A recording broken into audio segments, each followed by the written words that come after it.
কাস্টমারকে প্রত্যেকটা বাইরের ছেলেরা পুরা হ্যারাসমেন্ট করে এটা ওটা খুলে ভুলভাল পাস লাগিয়ে টাকা নিয়ে নেয়।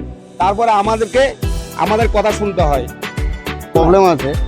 প্রবলেমটা কি আছে, একটা মেশিনে কাজ হয়েছে, তা বাইরের লোকের কাজ করেছে আইএফবির একটা মেশিন, ওটা নিয়ে প্রচুর ঝামেলা হয়েছে, কাস্টমারও প্রচুর ঝামেলা করছে।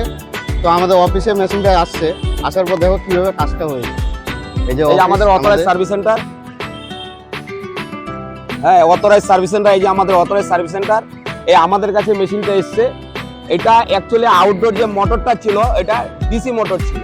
এটা বাইরের একজন টেকনিশিয়ানে এটা মোটরটাকে খুলে, ডিসি মোটরটা খারাপ ছিল, খুলে ওটা একটা এসি মোটর লাগিয়ে দিচ্ছে। আসুন দেখতে পারবেন, এই হলো বাইরের কাজ করানো ফল্ট। এই যে দেখুন, আমরা এই যে মোটর নিয়ে এসেছি, এই যে প্যাকেটিং, আইএফবির প্যাকেটিং, এই যে আইএফবির প্যাকেটিং আছে। এখন আমরা এটা সেট করব। এই কাস্টমারকে প্রত্যেকটা বাইরের ছেলেরা পুরা হ্যারাসমেন্ট করে এটা ওটা খুলে ভুলভাল পাস লাগিয়ে টাকা নিয়ে নেয়। তারপরে আমাদের কথা শুনতে হয়। এই আমরা লাগাই, এটা লাগাই দাও, খুলো, এটা খুলে লাগাও।